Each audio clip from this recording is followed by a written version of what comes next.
Going on? Why can't I see anything? It's the yellow dust. You have to close the window. Hey, I know what will improve your eyesight. Look at more beautiful things. Like me. Can you tell me what I actually need to do during yellow dust days? Fine. Here are your guidelines for days with yellow dust.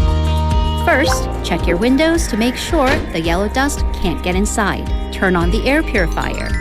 Second, refrain from outside activities if possible. If you do go out, wear a mask. When you get home, thoroughly wash your hands and feet.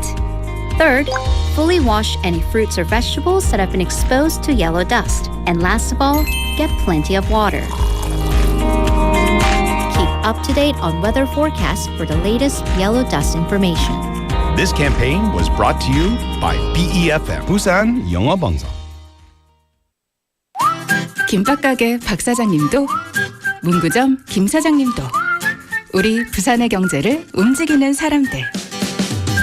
우리 동네 작은 가게로 향하는 발걸음이 우리 부산의 경제를 키워가는 한 걸음입니다. 부산 방송광고 발전 협의회.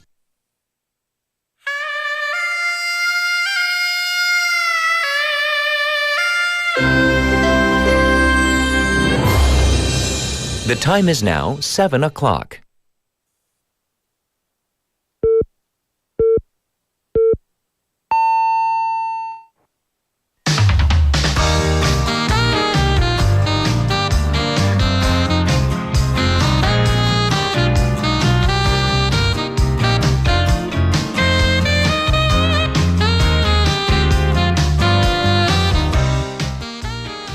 There was some major news over the weekend about the U.S. striking 3 major nuclear sites in Iran. The South Korean government took measures to ensure the safety of the roughly 110 South Korean nationals who live and work in Iran. On a broader note, the countries in the Middle East, and particularly the Gulf states, are on edge as we wonder whether the conflicts are going to grow in this region. I'm Catherine. This is Morning Wave in Busan on Monday, June 23rd on BEFM, 부산 영어 방송.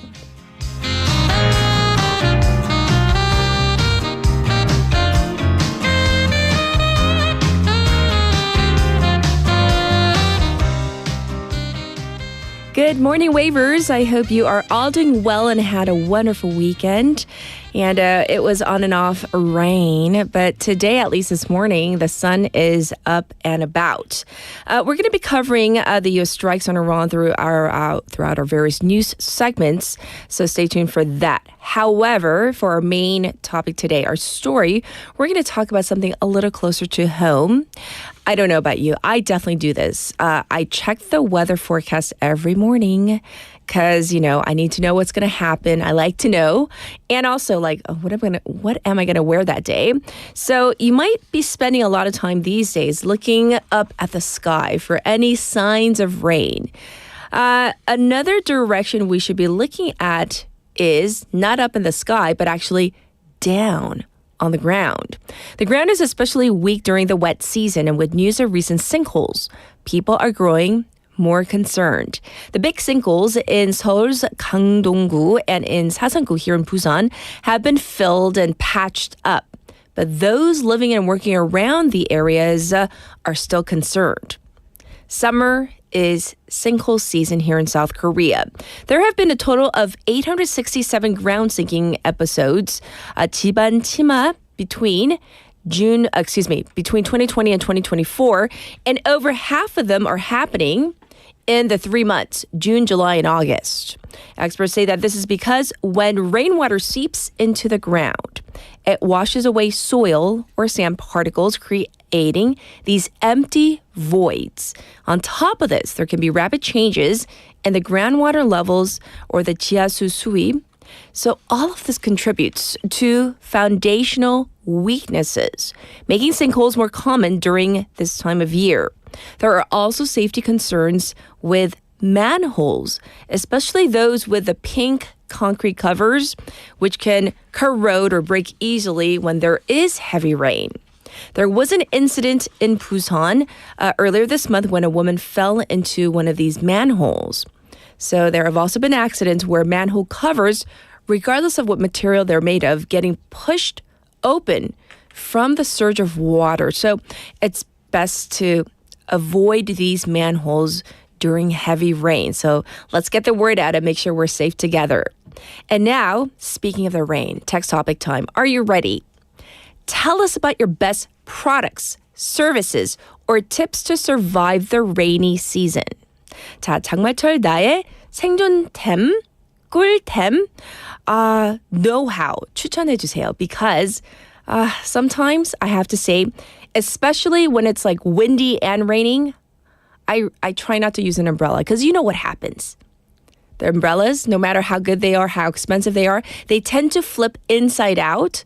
그럴 때는 우비, like a raincoat might be better. That's one thing that I've noticed, at least here in Busan. So we would love to get your opinion on this one. Send them into BFM's live stream live chat on YouTube. Go to the YouTube platform, type in BEFM or Busan 영어 방송 to find our channel. Click on the logo and then you can subscribe and also log in to chat with our other waivers. From your phone, pound 9050, shop 9050. That's going to cost you 101. I noticed, by the way, that younger people, 이 샤프도 잘 몰라요. Everybody knows it as hashtag, right? But, you know, that's what it's called. By the way, you can also reach me through Kakao Talk. For free, you can send in your messages and photos as well to find us, BEFM, Busan 영어 방송, type that in to find us. And then you can also add us as a friend first, and then you can send in your messages. So the ways you can tune into our program from the radio here in Busan, 90.5 or 103.3 FM. And like I said, we're streaming live on YouTube right now. You can watch again at your leisure. You can also download the BEFM app or the Papang app. Both are free. The latter of which you can listen to the Wa글와글 segment. It's Monday. Yes, Manic Monday. Our lineup for today goes like this. We have Michael Kang. He's coming in for hour number 1 for Cultural Interlude. In hour number 2, we're going to get Claire in the studio with News in Depth. And then for a special interview, yes, it was all about the G7 summit, especially last week.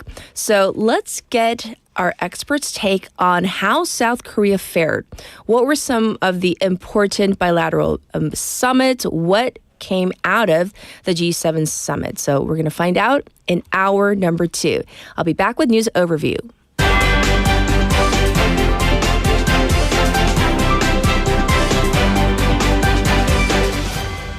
It's now 7:06 and this is News Overview. U.S. attacks Iranian nuclear sites, Iran to shut down Hormuz. U.S. President Donald Trump said that the U.S. military's attack on 3 of Iran's major nuclear sites took the bomb right out of Iran's hands, as Iranian President Masoud Pezeshkian said that the U.S. might receive a response for their aggression.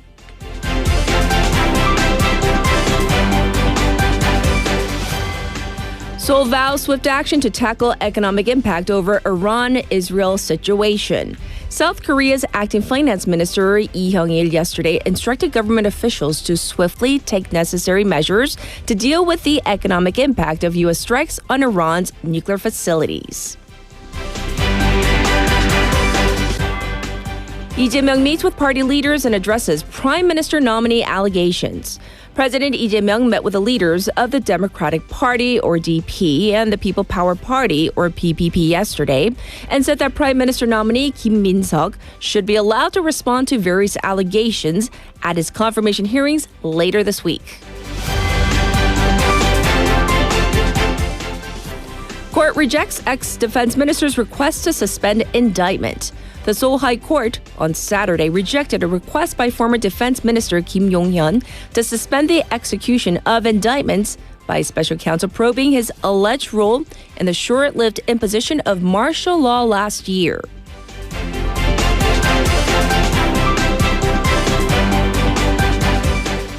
South Korea and Japan at crossroads over future of continental shelf development project.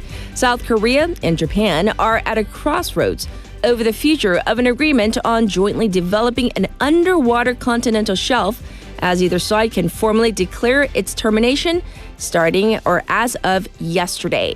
And this was News Overview.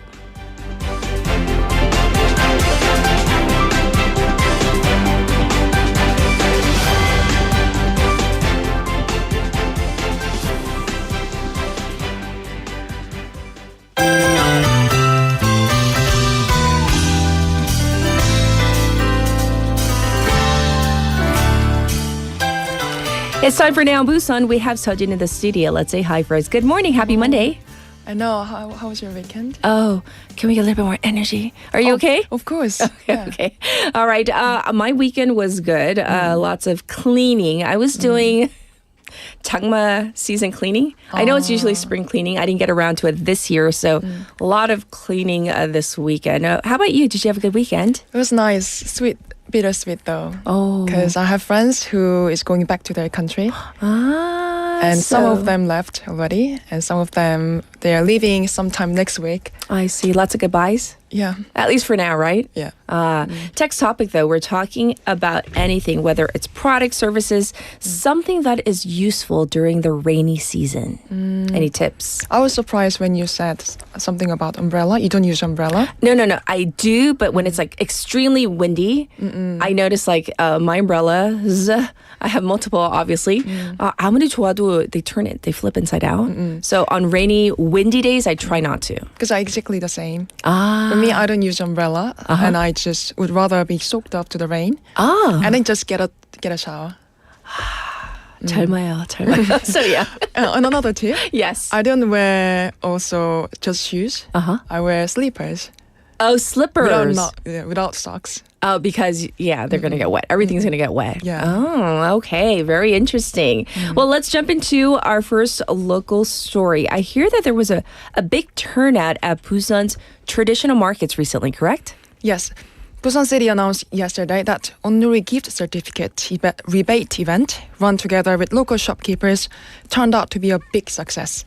And that event ran for 3 days from June 12th to the 14th. And about 35,000 people took part. They spent around 2.26 billion won in past 3 years. Oh, so what was different this year compared to, for example, last year?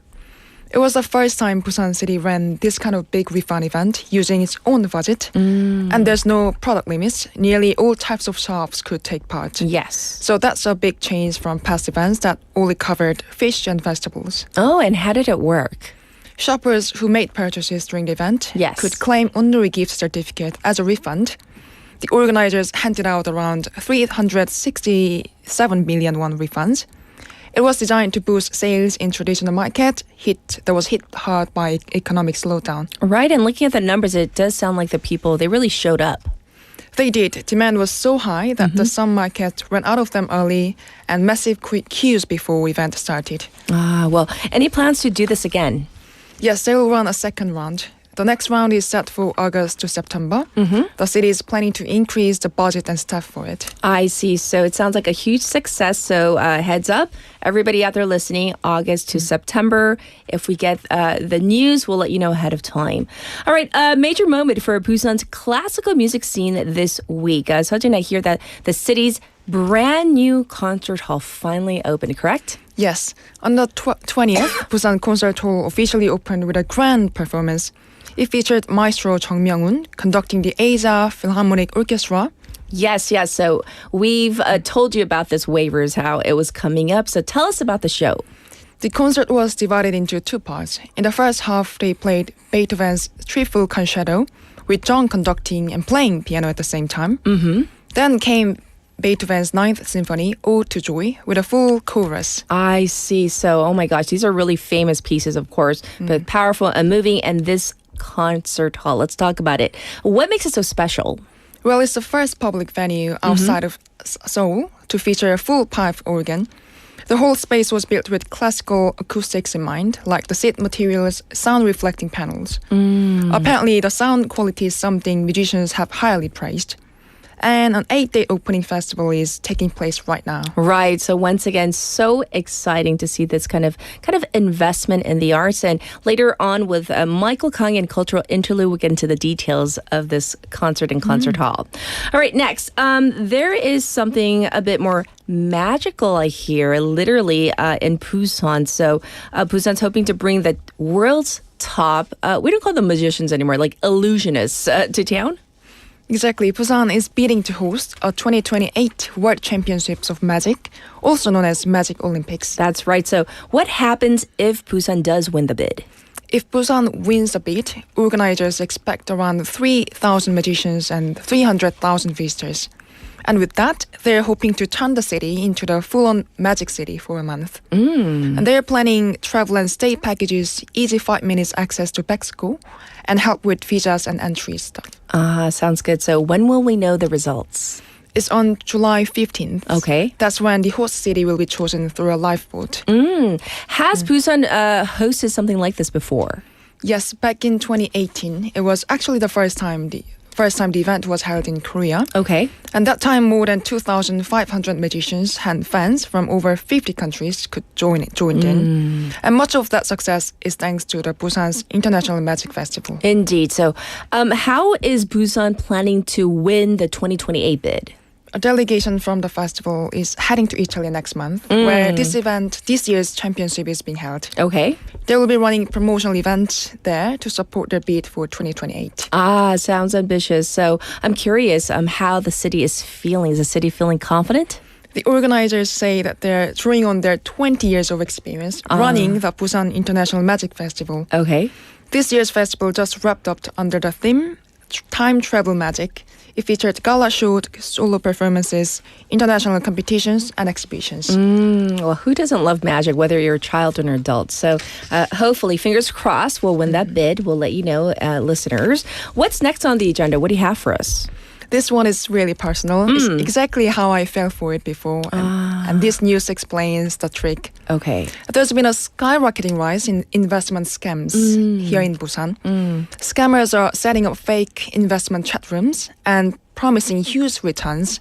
Then they disappear with people's money. Ooh, sounds like one of those, like too good to be true situations. Yes, according to police, nearly 200 cases were reported just in the first 5 months of this year. And total losses now stand at nearly 22 billion won. Wow, that is huge. So how are they pulling all of this off?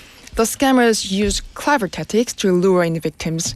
Most of it happens in social media group chat, where scammers pretend to offer expert advice on stocks or crypto, Yes. or even manage investment for you.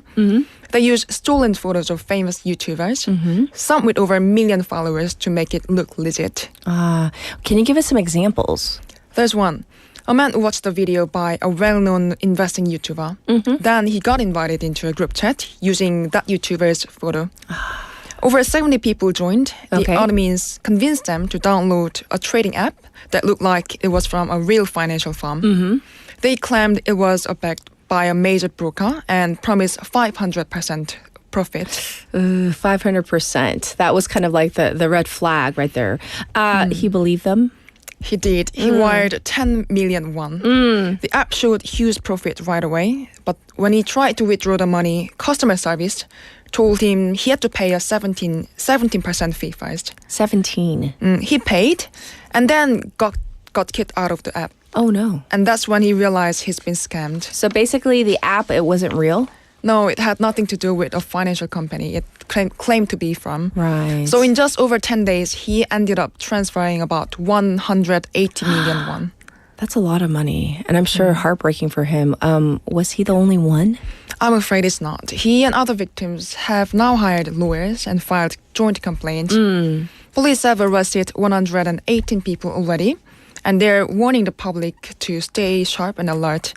So if anyone contacts you about investing by phone, text, or social media, Yes. please treat it as a red flag. Oh, absolutely. Very wise words, especially like if it's 500%. Be careful. Yes. Yeah. Well, thank you for going over all the local stories. We'll check in with you tomorrow. Take care. See you tomorrow. Everybody, this was Sejin. I'll be back with your traffic and weather. Good morning. Good morning. 굿모닝입니다. Good morning. 좋은 아침입니다. Morning wave in Busan. Morning wave in Busan. Morning wave in Busan. Major news, local buzz, and expert takes. It's all here on Morning Wave in Busan. Brighten up your morning commute with Morning Wave in Busan. Morning Wave in Busan.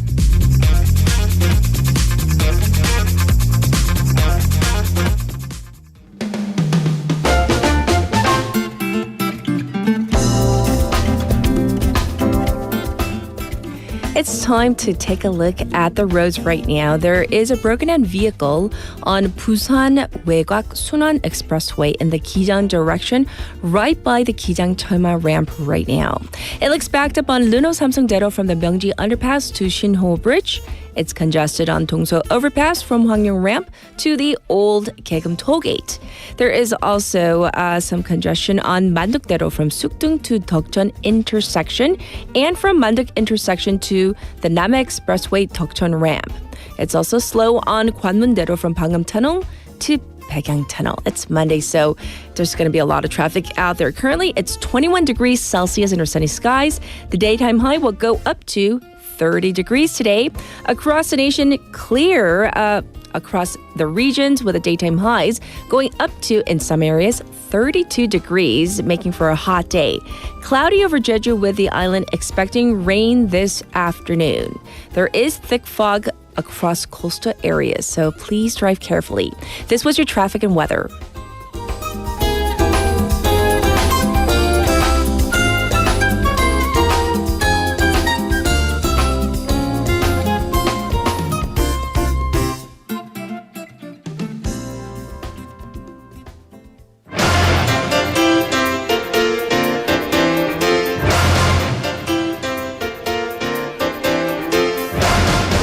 It's time for Top Stories. We have Haley in the studio. Good morning. Good morning. Oh, I know what you did over the weekend. Do you? You got your hair did. I did. I got my hair done. Yes. Because it does connect to our text topic today. Yes. Because I have super curly, frizzy hair. So this top part had like an S thing going on. And it really, it's just my forehead. It really bugs me because I have like that wiry hair that just won't budge. So yeah, this is my 장마철 investment to get that straightened so it becomes more manageable. But I mean, hair is everything though. Hair is everything. Yes. And did I spend 3 hours in the stylist chair? Yes, I did, which is where I wrote some of the script. So it was good times were had. Productive. Yeah, it was very productive. Yes. Thanks for sharing. All right, let's get into the top story right now. Escalations over the situation in Iran and Israel. We left off last week with U.S. President Donald Trump's 2-week kind of consideration period on whether he was going to get involved or the U.S. Leading the U.S. in this conflict. And that decision came abruptly over the weekend. It was breaking news. Right. It was 2 weeks. That was not 2 weeks, actually 2 days. So Saturday night, U.S. time, early Sunday morning, local time, U.S. President Donald Trump announced that the United States bombed 3 nuclear sites in Iran, which has now been dubbed Operation Midnight Hammer. So again, this came just 2 days after his announcement that he would take about 2 weeks or maximum of 2 weeks to consider whether to get the U.S. involved. Well, now it has directly joined its longtime ally, Israel, to destroy or in an effort to destroy Iran's nuclear program. So President Trump called the strikes a spectacular military success, that Iran's key nuclear enrichment facilities have been, quote, completely and totally obliterated. Yes. So now we're going to talk about these sites and why the U.S. kind of needed to enter the conflict. Right. So these are the uranium enrichment sites, Fordo, Natanz, and Isfahan. So one of Israel's objectives in its, some call it the war, but at least its conflict against Iran has been to damage these nuclear enrichment facilities. Yes. And especially this site, Fordo, has been of particular interest because of precisely where it is located. It's located deep under this massive mountain with anti-aircraft systems surrounding it. And because of its location, it's been known that only the U.S. has bombs and aircrafts that are sophisticated and heavy enough to potentially destroy the sites. I see. Also, this Fordo site has apparently enriched uranium to 83.7%, and you need to get to 90% to turn that into a nuclear weapon. So they were getting dangerously close. Okay. So again, the U.S. is known to only have bombs that were heavy enough to penetrate. So in particular, ever since the launch of its attacks, Israel had appealed to President Trump to use America's what are called GBU-57s, or what are called bunker busters, that weigh up to 30,000 pounds. And they can only be carried on the B-2 stealth bombers, also only owned by the United States, to bomb these areas. This is apparently reportedly the first actual use of these so-called bunker busters. So it shows how committed the U.S. is to this operation. I see. Although we should note that although President Trump did say that the damage to the site is said to be monumental, according to the authorities, the International Atomic Energy Agency, the IAEA, they say that no one can tell, at least right now, what the extent of the damages are because of so much debris that's going on right now. The United States has also been very careful in how it classified the attack, with Vice President J.D. Vance saying that the U.S. is not at war with Iran, but is with its nuclear weapons program. I see. So we need to get the reaction from Iran now. Right. So whether the Iranian authorities will see that very thin distinction between not at war with the country, but with the nuclear program, right, that remains to be seen. So Iranian President Mahmoud Pezeshkian said the U.S. must receive a response for their aggression. And this was done after a phone call with French President Emmanuel Macron. Pezeshkian also said that the country will never surrender to bullying and oppression and will respond appropriately to this aggression. Also, the foreign minister Saeed Abbas Araghchi condemned the U.S. strikes and said there would be everlasting consequences. We haven't heard yet from the supreme leader Ayatollah Ali Khamenei. As you said, though, Iran's parliament acted quickly, going back to the Strait of Hormuz situation, right, and it has voted to shut down the Hormuz Strait in retaliation. This is key, and this is why we're hearing a lot of people saying, go to the gas stations now, to fill up, because this is where a fifth of the world's oil flows through, and even more for South Korean supplies. Yes. However, keep in mind that this vote is not final, according to some news outlets, because like many things in Iran, the Supreme National Security Council, so it is a religious government, so they hold the final say. So we'll have to see where the final stamp comes from. However, still, the barrel of Brent crude, which is the benchmark for international crude oil, it was selling for about $77 per barrel on Friday. So this is before all the attacks came. Okay. It's just back then, it has risen more than 10% since mid-June. And even before that vote result was announced, experts were predicting at least a $5 spike. I see. So, that all trickles down, though, to us when we fill our gas tanks up. And now, can we get South Korea's reaction to this whole situation? Right. So the Foreign Ministry convened this joint situation meeting to inspect the citizens' safety measures, and the ministry asked officials to take all the necessary measures to secure the safety of Korean citizens who are in affected regions. So the Foreign Ministry has so far helped 56 South Korean nationals and their families in Iran evacuate to Turkmenistan. The presidential office said that the National Security Advisor Wee Sung-rak convened an emergency security and economic situations meeting, and they discussed how this situation may affect South Korea. Indeed. And coming up in hour number 2, we're going to be talking about President Lee Jae-myung's trip to the G7 summit. Okay, but a lot happened during this 2-day diplomatic trip, but one thing that didn't happen was trade talks with U.S. President Donald Trump because he left early. Right. So actually, Lee Jae-myung administration's first high-level trade negotiations are set to take place this week. So again, high level, not with the president, but with the trade minister and the trade representative. So the Ministry of Trade, Industry and Energy said that their Minister of Trade, Yeo Hang-gu, has left for Washington yesterday. And during this time, he will meet with his counterpart, U.S. Trade Representative Jamieson Greer, along with other top U.S. officials. Of course, this has been a part of the ongoing trade talks with the goal of reaching what's called the July package on trade and tariff issues, with the deadline set for July 8th. Yes. So what issues may be on the table? I mean, anything and everything, right? Well, but the U.S. is known to be demanding issues like an expansion of purchases of American goods, lifting the beef ban on cattle that are older than 30 months, and also providing precision map data for U.S. companies like Google Maps. Yes. So these are called non-tariff trade barriers. And then the goal for South Korea is to get an exemption on the actual tariffs, or at least a reduction on the global tariff on steel and automobiles, as well as a 25% reciprocal tariff that's been announced for South Korea. Indeed. So next question is this. So will we see President Lee Jae-myung sit down with President Donald Trump in the near future? Right, that's a big question, right? So for sure, it's not going to happen this week. Okay. Because there had been speculation that President Lee Jae-myung may attend the NATO summit in the Netherlands. That's scheduled for this Tuesday and Wednesday local time. Right. However, yesterday, the presidential office announced officially that this will not be happening. So this was announced via a National Security Council briefing yesterday. While the government has been reviewing the president attending the NATO summit, but it also considered the ongoing domestic issues and uncertainties over the situation in the Middle East. So therefore decided President Lee will not be attending. Okay. But they are in discussions with NATO on whether to dispatch another official in his place. I see. So there you have it. That story, plus, of course, all the international news stories.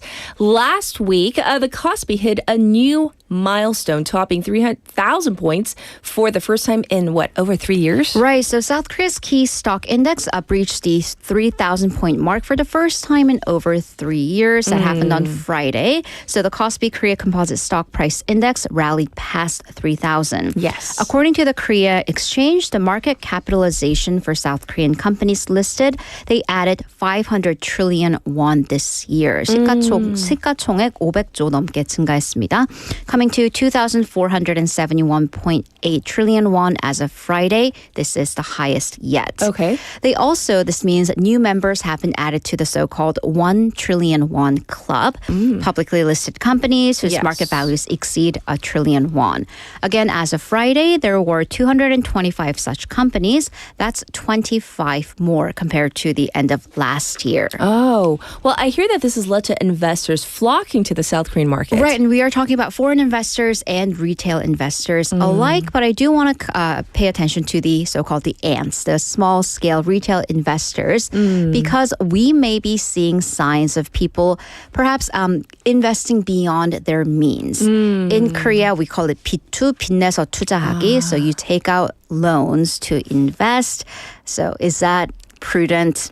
No. So according to the financial industry, the 5 commercial banks, they saw a 4.4 trillion won increase in its household loan balance, 가계대출 잔액, in 1 month. That's not for the year, that's for 1 month. Okay. And then what's notable in the same period, credit loans went up by over 1 trillion won. So experts say that this is connected to the increase in investments that we've been seeing in the stock market because with the new administration, some people have very high expectations of making money from not only stock investments, but also real estate investments to the point they are taking out loans to buy homes or stocks. Yes. But this could increase risky assets, and the financial authorities have urged banks and mutual funds to manage and tighten loans. Again, the Kospi 3,000 was on Friday. Look at what's happened over this weekend. So we don't know where numbers will start when the stock markets open this morning. So always exercise caution. Don't go beyond your means. Good advice for everybody out there. So thank you for the news, Haley. We'll check in with you in hour number 2. See you in a bit. Well, we are ready for our first song for this Monday morning. So here it is. This is 보통 날 by G.O.D. and we'll be back in a moment.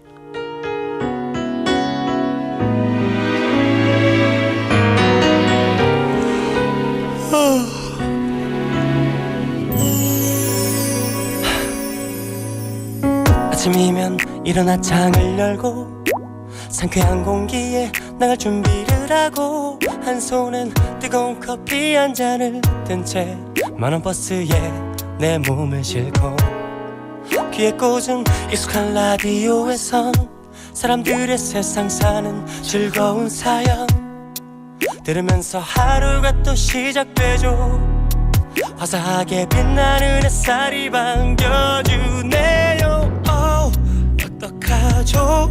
나 그대를 잊고 살아요. 미안해요 나 벌써 괜찮은가 봐요 잊지 못할 사랑이라 생각했었는데 잊혀져 가네요 어느새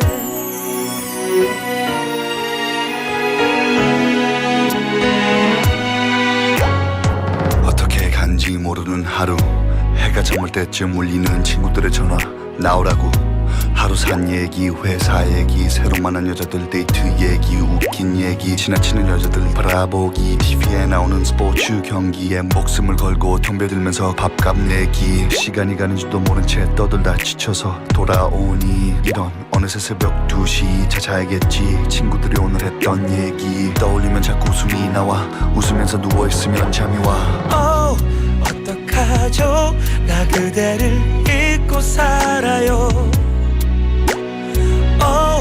미안해요 나 벌써 괜찮은가 봐요 잊지 못할 사랑이라 생각했었는데 잊혀져 가네요 어느새 우리 노래를 들어도 눈물이 나질 않고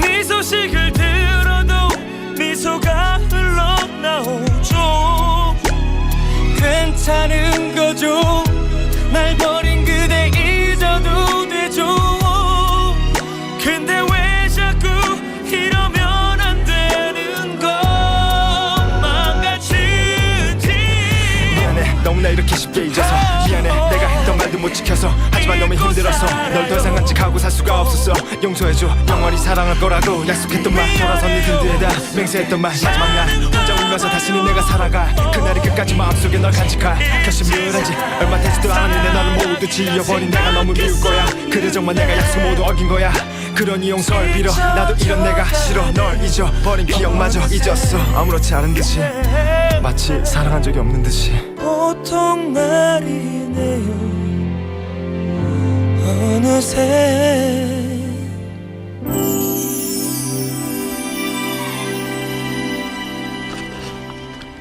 All right, listeners, welcome back. So today our text topic is all about getting ready, or the rainy season is technically here. It just happens to be today, a very sunny day. So give us your best know-how, the best product, services, or tips to survive the rainy season. That's what we're looking for. And looking at some of your messages, some of you are kind of creative. I mentioned if it's windy and the rain is coming sideways, I don't open an umbrella. Let's see. Benny says this, I always think of having rain boots. Ooh, rain boots. I see some people in the station wearing their cute little rain boots. Evacuate if there is flooding in your area. Oh, yes, absolutely. You got to evacuate. And if your house is damaged, file for a loan. In the Philippines, the system is, I'm sure, quite different than it might be in other parts of the world. But that is Benny's response. 모나미 says, 장마 기간 중에는 양말을 2개 들고 다녀요. Oh, that's smart. Carrying around 2, pairs of socks with you. 혹여나 발이 젖더라도 뽀송한 양말로 갈아 신으면 좋더라고요. Oh, I'm going to start doing that. That's a great tip. Carrying around an extra or maybe 2 extra pairs of socks. Just in case your feet get wet, you can, what's the worst thing ever? Soaking wet socks. It's not just the stink of it, but I'm thinking about just peeling off the socks when they're really soaking wet. And then don't you get annoyed? I get annoyed when I step in a puddle or a passing car splashes water on me and my feet get soaked. That's so annoying. Yes. So carrying around extra pair of socks. One more. Souvenir says this. 장마철 나의 생존템 제습기. Oh, a dehumidifier. 잠자기 30분 전에. Oh, this is so specific. So right before you fall asleep, 30 minutes prior, 방에 틀어놓고 들어가서 끄고 자면 뽀송합니다. So I love this Korean word 뽀송. How would we say this in English? Really, I'm having a brain brain fart right now. So Busan, I would say it's just like really cool and crisp and clean and very dry to the point where it's very nice and comfortable for you to fall asleep. Well, we're going to get to Cultural Interlude with Michael.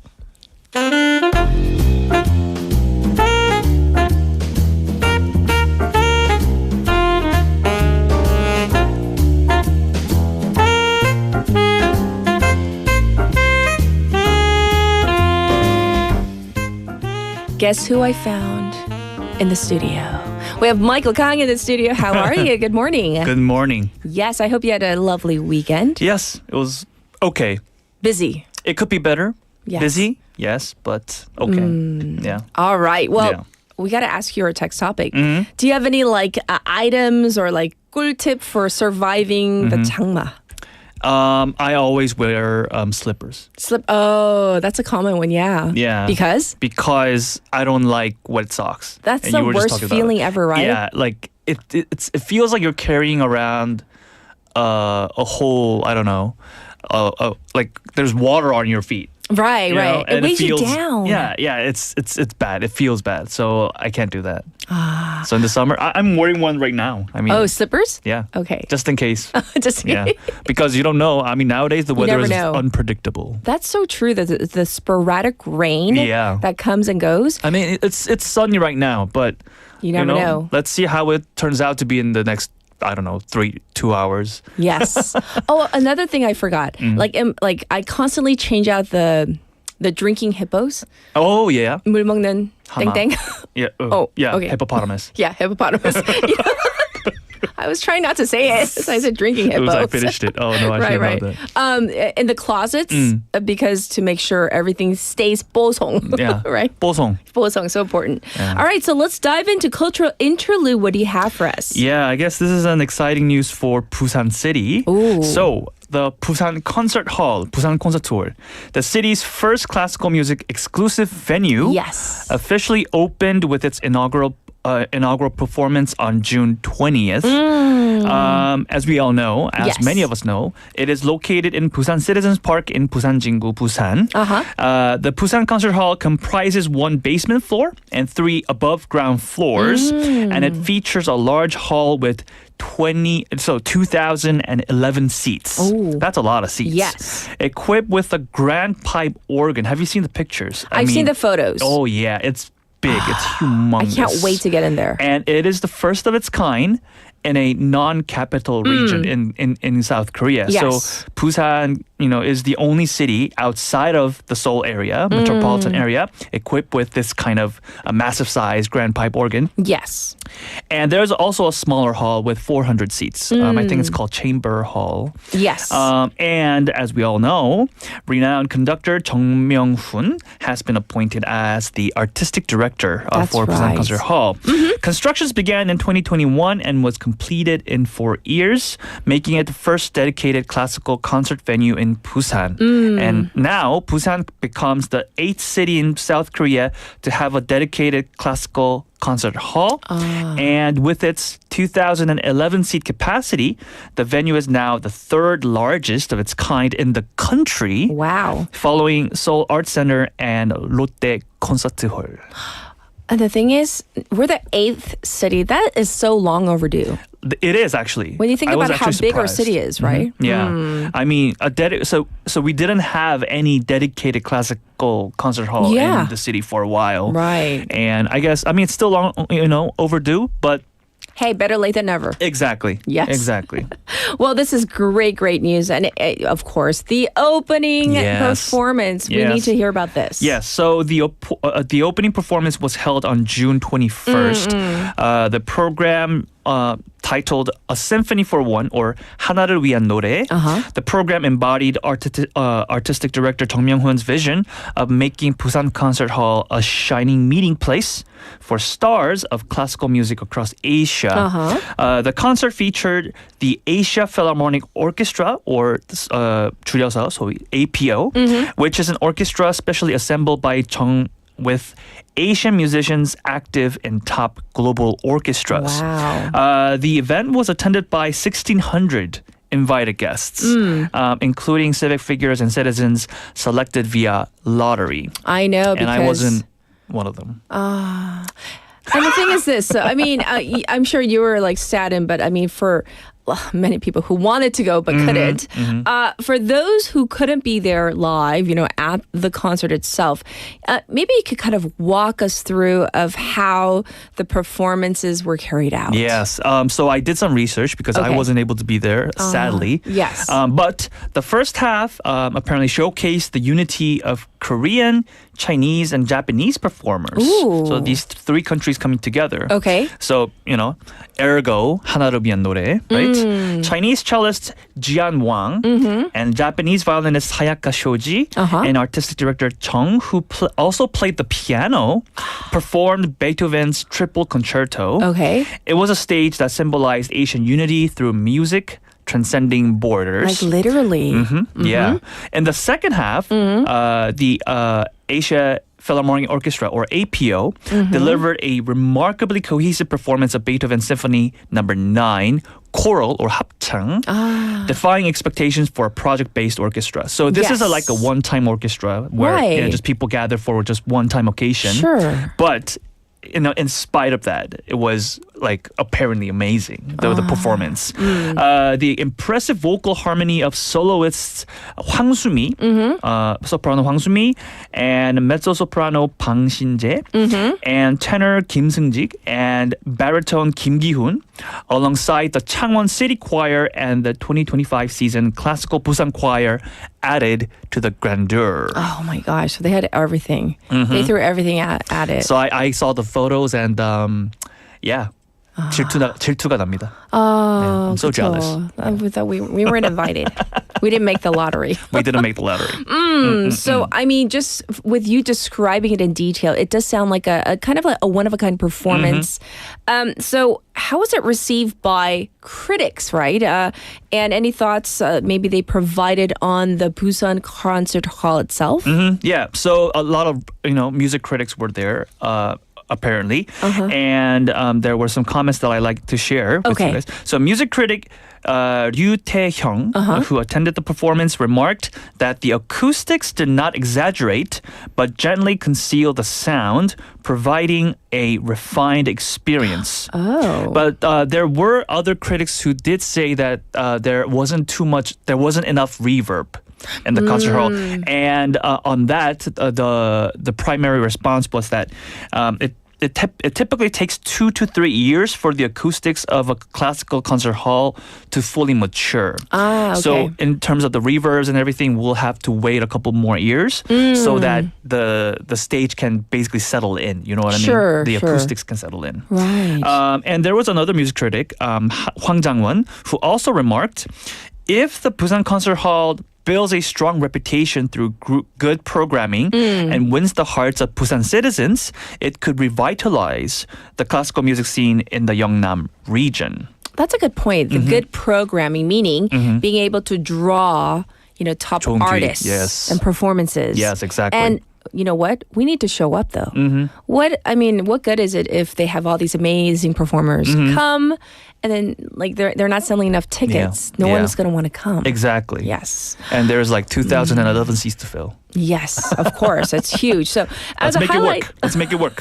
As a highlight of the opening concert, there was a big name in the global classical theater scene who was in attendance, I hear. Yes. So also in attendance was Fortunato Ortombina, who is the general director of Teatro alla Scala in Milan, Italy. So La Scala? Yeah, we always, I talked about, this theater many times before.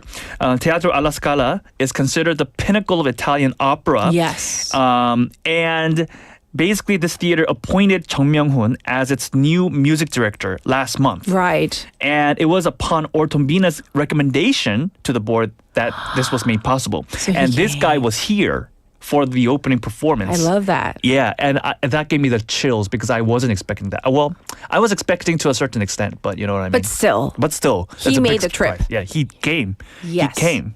And I mean, that is like support, if that is not support, right? Yeah. So did he make any comments or remark on Busan Concert Hall? Actually, he did. And he did talk about what would be very important for Busan Concert Hall to work or to succeed. Yes. And he stated that to succeed, a concert hall must not only produce high-quality performances, yes, but also be embraced by the citizens as their own, right? So, yeah, I think many music critics agreed to this idea, and they say pretty much the same thing. He emphasized the first building restored after World War II in Milan was the La Scala, alongside the Duomo Cathedral, as it symbolized the city. So we have to remember this. La Scala's annual budget is supported equally by public funding, ticket sales, and sponsorships, showing how much Milanese citizens support the institution. That's really important. Yeah, so he added that Busan Concert Hall and Busan Opera House should likewise strive to become civic symbols supported by the entire city. So, for example, La Scala operates numerous programs to make opera more accessible in Italy, where it is already part of daily life. Yes. So Ortumbina explained, in addition to performances, we offer backstage tours and visits to the stage and costume workshops to spark audience interest.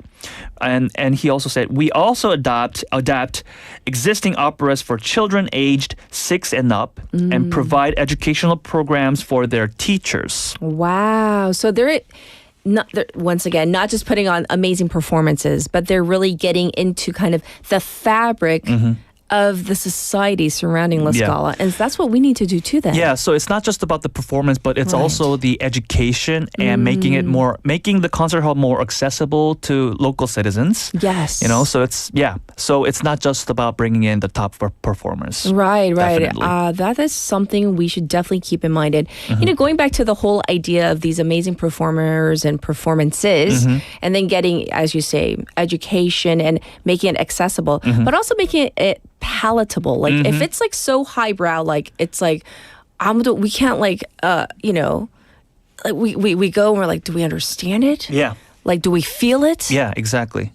We have to program basically the concerts, the shows in a way that the audience can actually understand it. To relate to it. Exactly. Yes. They should be able to relate to the performances. And that's very important, what you said. Yeah. Well, let's talk about upcoming shows or performances at Busan Concert Hall. But yeah, so personally, in my opinion, I looked through the programs for this year at Busan Concert Hall, and it looks okay. It looks good. It looks good. It looks from attractive. Your expert from my I don't know expert, but point of view. Yeah, like my personal point of view. Yes. So Busan Concert Hall will be continuing its opening festival.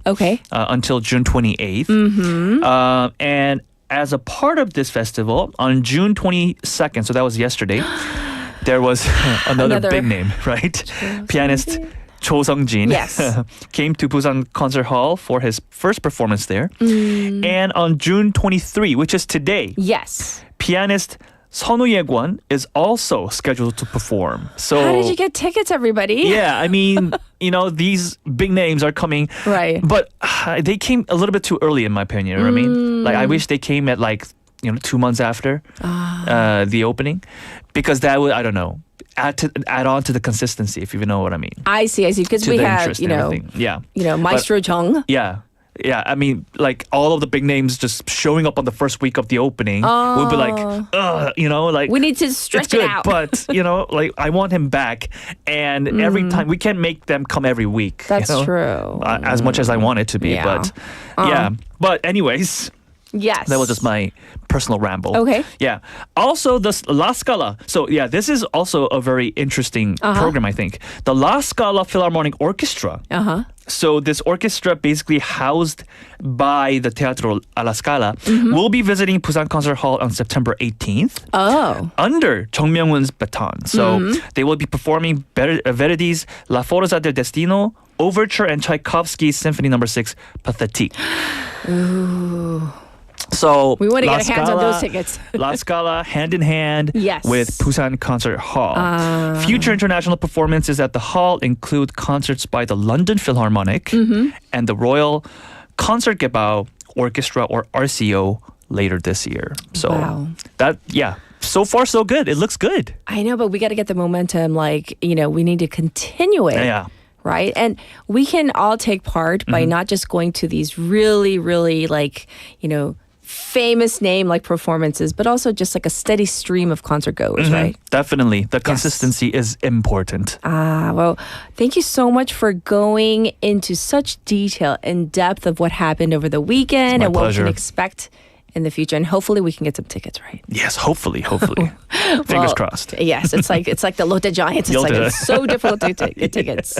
Well, we'll check in with you next week. Thank you, Michael. Thank you. All right, it's time to wrap up hour number 1. We have more in hour number 2 as well, including our special interview. This is Love Someone by Lucas Graham. Enjoy. I'll be back at 8. I pinch myself. You're with me, not someone else. And I'm scared, yeah, I'm still scared. That is all a dream. 'Cause you still look perfect as days go by. Even the worst ones, you make me smile. I'd stop the world if it gave us time. 'Cause when you love someone, you open up your heart. When you love someone, you make room. If you love someone and you're not afraid to lose them, you probably never loved someone like I do. You probably never loved someone like I do. When you say you love the way I make you feel, everything becomes so real. Don't be scared, no, don't be scared. 'Cause you're all I need. And you still look perfect as days go by. Even the worst ones, you make me smile. I'd stop the world if it gave us time.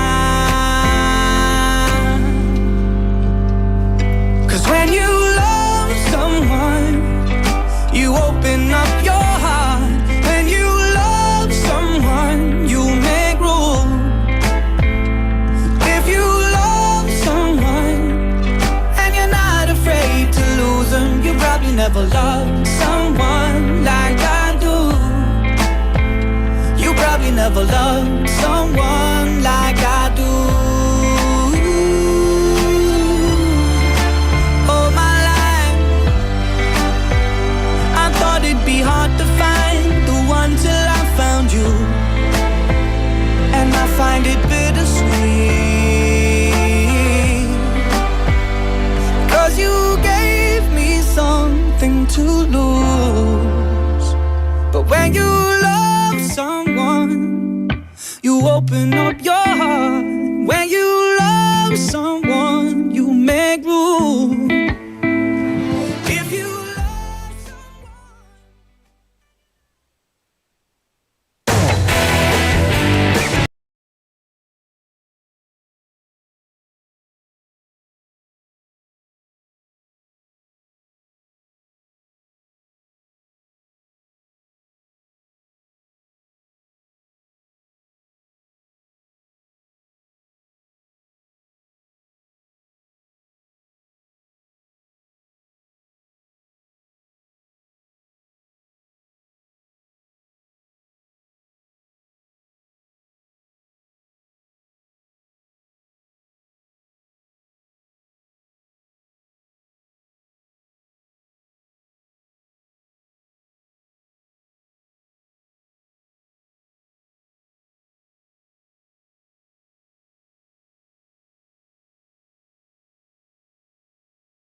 스코존에서는 반드시 시속 30km 이하 서행, 스코존 내 불법 주정차 금지, 차량 출발 전 앞뒤 좌우 살피는 습관으로 어린이가 안전한 도시를 만듭니다. 참, 운전 중 휴대전화 사용은 모두에게 위험합니다. 우리 모두를 위한 교통안전, 나부터 실천하면 모두가 안전해집니다. 어린이가 안전하게 뛰어놀 수 있는 부산. 아이 키우기 좋은 도시는 우리 모두의 미래이자 희망입니다. 이 캠페인은 어린이가 안전한 부산을 만드는 은행, B&K 부산은행과 함께합니다.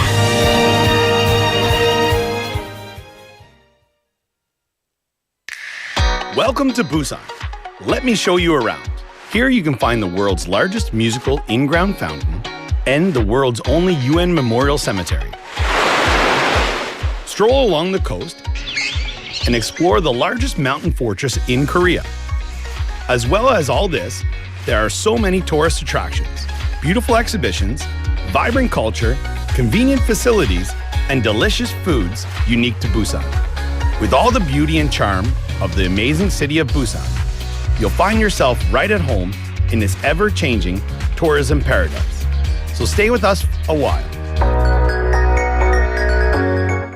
Busan, your #1 tourist destination. Your home, away from home. This campaign is brought to you by BEFM, Busan 영어 방송.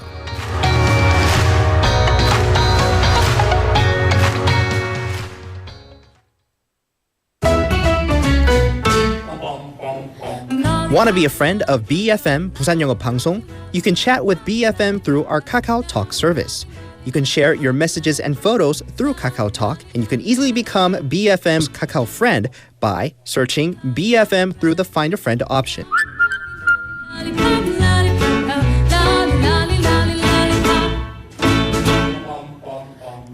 Come share and chat with us at BFM anytime, anywhere for free. Don't forget to add BFM Busan 영어 방송 to your Kakao friends list. Man, I haven't got a chance. I call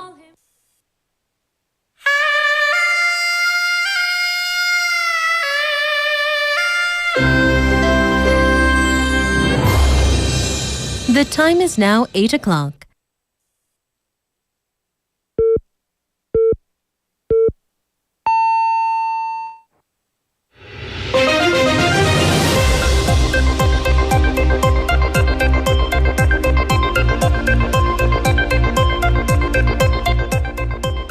It's now 8 o'clock. This is hour number 2 of Morning Wave in Busan. This is Spotlight News. U.S. attacks Iranian nuclear sites, Iran to shut down Hormuz. U.S. President Donald Trump said that the U.S.'s military attack on 3 of Iran's major nuclear sites took the bomb right out of Iran's hands, as Iranian President Masoud Pezeshkian said that the U.S. must receive a response for their aggression. Iran's parliament has voted to shut down the vital Hormuz shipping channel in retaliation against Donald Trump's attack on the country, prompting fears of a sharp spike in oil prices that could cause a global recession. Meanwhile, Iran and Israel continue to fire at each other, with Israel saying it hit dozens of military targets, with Iran accusing Israel of hitting hospitals.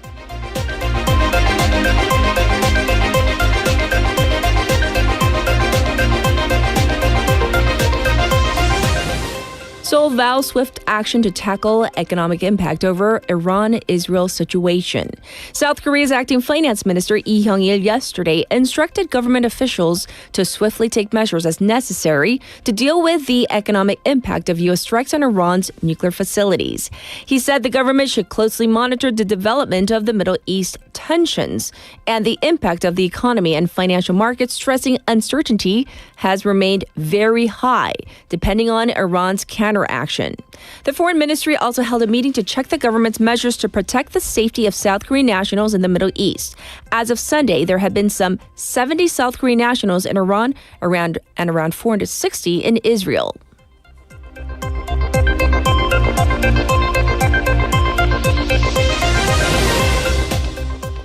Lee Jae-myung meets with party leaders and addresses Prime Minister nominee allegations.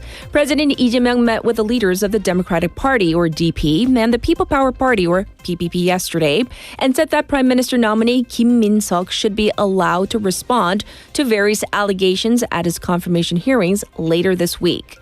He held a luncheon with the acting leader and floor leader of the DP, Kim Byung-gi, PPP interim leader Kim Yong-tae, and floor leader Song Eun-seok 18 days after his inauguration.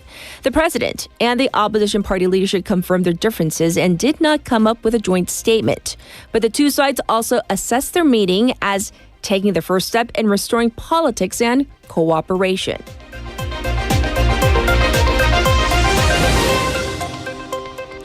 Court rejects ex-defense minister's request to suspend indictment. The Seoul High Court on Saturday rejected a request by former defense minister Kim Yong-hyun to suspend the execution of indictments by a special counsel probing his alleged role in the short-lived imposition of martial law last year. Kim's side had claimed the additional indictments, including obstruction of official duties and abetting the destruction of evidence, were not within the scope of the special counsel's role and sought to suspend procedures related to them. The court's decision is seen as an apparent acknowledgement of the legality and validity of the additional indictments by the special counsel against Kim.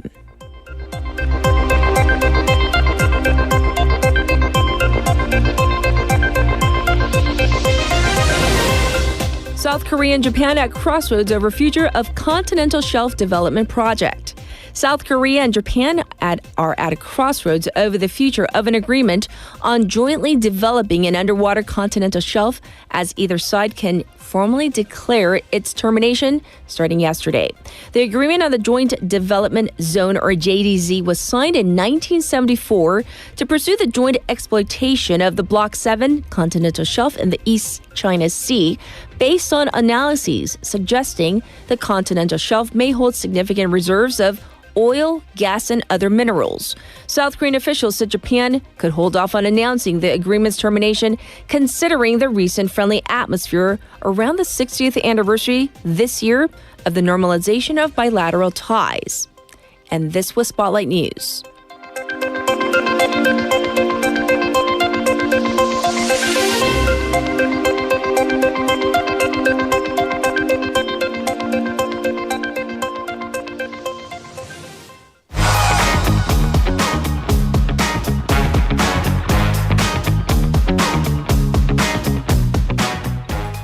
It's time for Waglwa글. Haley's back in the studio. Good morning again. Yes, and for our first story, this is such a tragic story.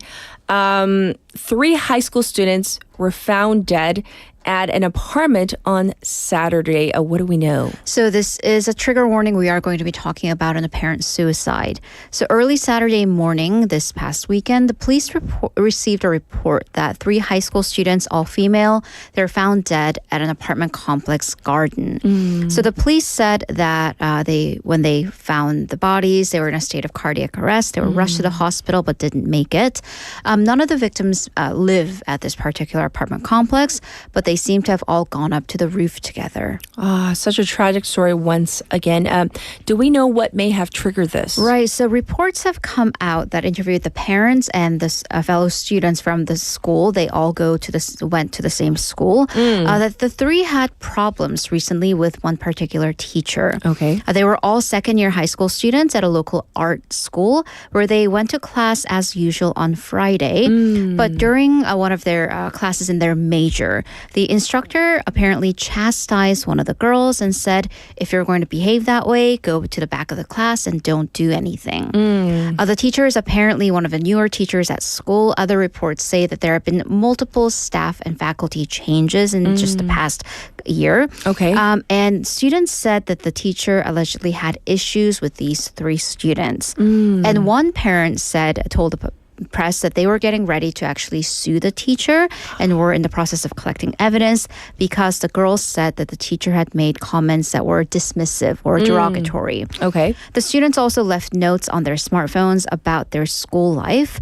So upon this, the Busan Office of Education convened an emergency meeting over the weekend, and they formed a team to investigate the case internally and to also hold a special audit and look into not only the deaths themselves, but also how the school may have been run. Yes. An official from the education office said that no school violence reports have been filed surrounding the deceased students. But I do want to note that we unfortunately still have the world's highest suicide rate. And apparently the number of youth suicides from even ranging elementary to high school students, they've reached a new high last year. That's right. So once again, a tragic story. I do... of course, our condolences first, but also want to find out what exactly happened as well.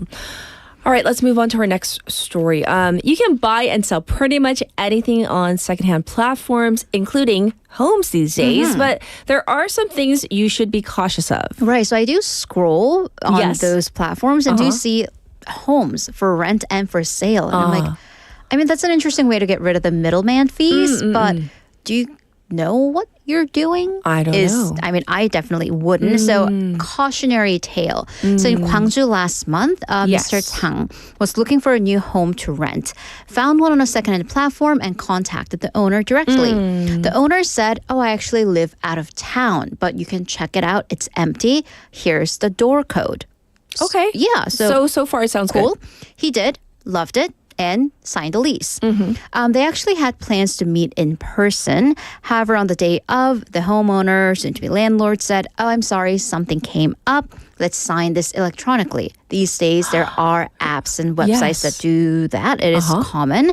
They did, and Chang wired 20 million won in deposit plus the first month's rent. And he moved in, so he's actually living there. Okay. But then some time passed. There was a maintenance issue. Sure. So he tried to get in touch with the owner.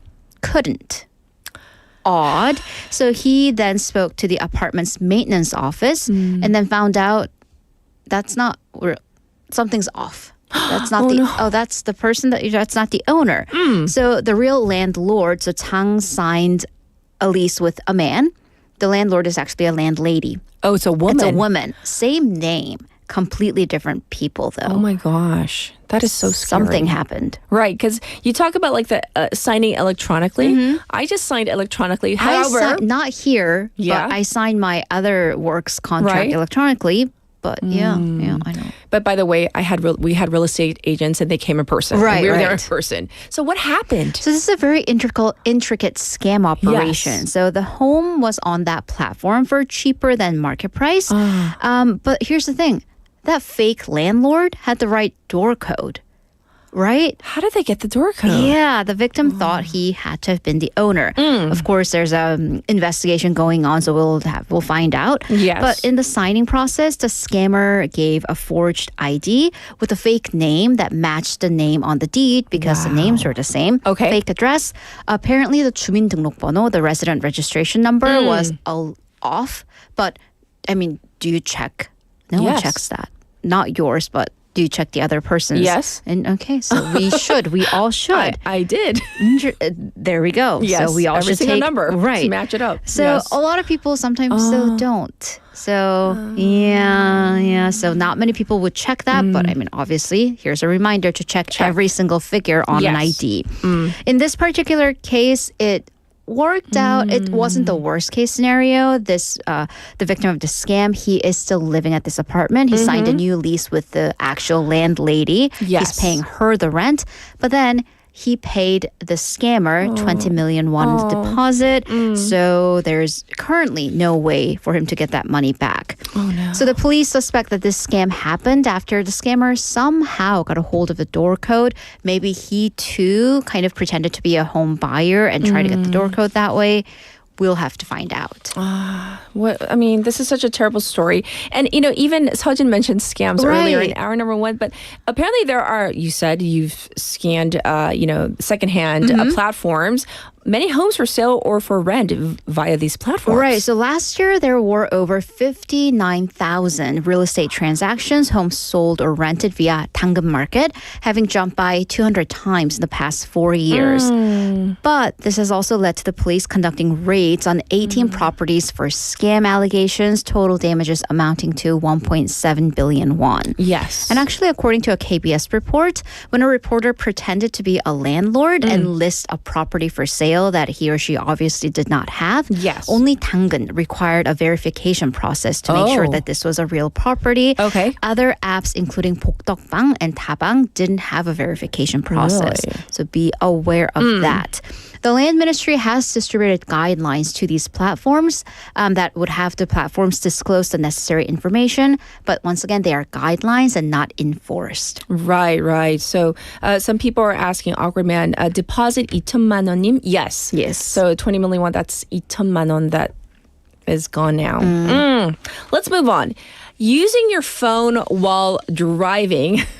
That's a big no-no. You hear that spot all the time. So embarrassing. But the clip, I hate that spot. Cat. I know. That one? No, the one, it's like with cat. Oh, gosh.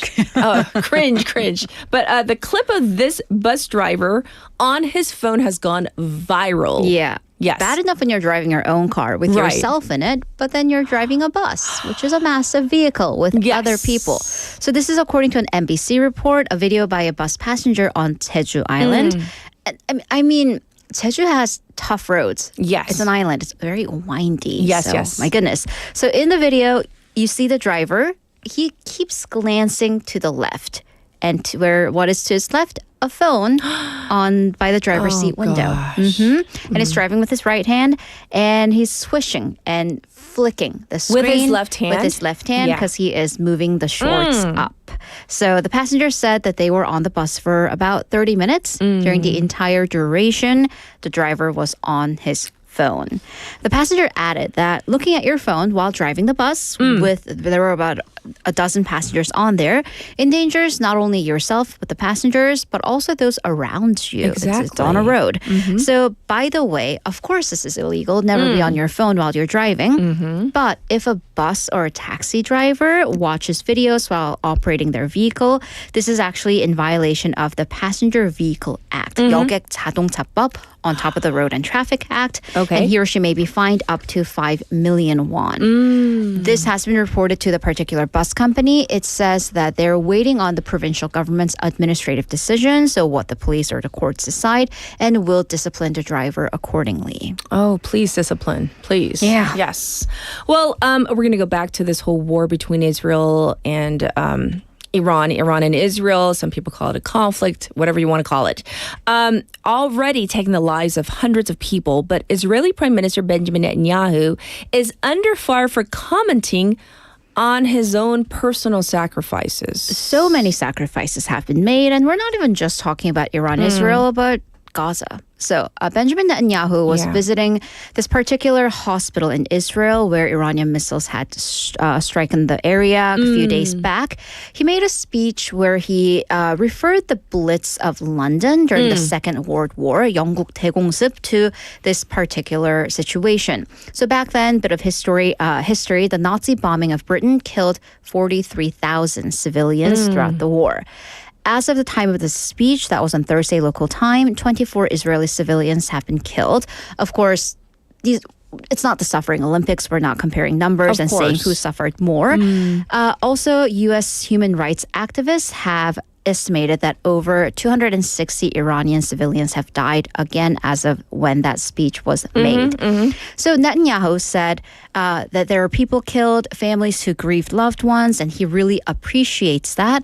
And he also added that everyone has to bear a personal cost, including his family. And the example he cited, his son's wedding was canceled. Okay. Yeah. Well, it's not just the first time he said that. This is the second time that his younger son, Abner, has had to have canceled his wedding due to missile threats. And he's again continued saying that this is a personal cost for his fiancée as well, and that his dear wife is a hero and she bears a personal cost. I have to say, okay, that may be so, but that seems quite tone deaf for what's been going on. Yeah. Again, people, we were talking bloodshed, people killed. Yes. I'm sorry, but canceling a wedding seems minor. Instant and furious backlash, domestically and internationally, because again, keep in mind that this isn't the only war or conflict that Israel is engaged in. There are still hostages held by Hamas. Yes. So the mother of one of the hostages actually said that the suffering hasn't gone unnoticed by her family either, and quoted 622 days of the war, and during which her child had been held. One opposition politician called Netanyahu a borderless narcissist, saying many families have not only been forced to postpone weddings, but they will never celebrate those weddings because members are dead. Yes, so we're going to end it on that note. But thank you for all the woggly stories. Right. I do want to get to one traffic update that I'm going to cover. Okay, yes. Got it. All right, thank you, Haley. Thank you. Let's get to your traffic and weather right now.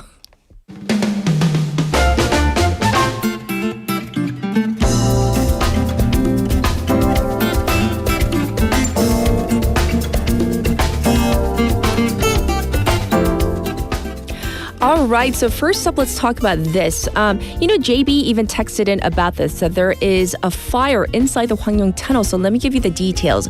A vehicle fire has occurred in the Hwangyong Tunnel. Entry is currently restricted from Taeyeon toward Cheonpo. So drivers are advised to use alternative routes. Once again, a fire in the Hwangyong Tunnel due to a vehicle fire. There's also an accident on Gwangan Bridge on the top portion. This is a two-car collision. It's been cleared up, but there is still backup, so please be aware of this. There's congestion on Gwanmun-daero from Sujang Tunnel to Pier number 5.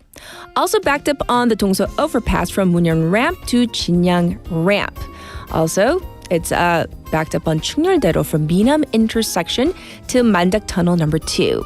It's currently 21 degrees Celsius under sunny skies, and it's going to go up to 30 across the nation. It looks pretty clear, and in some areas, it's going to go all the way up to 32 degrees, making it for a very hot day.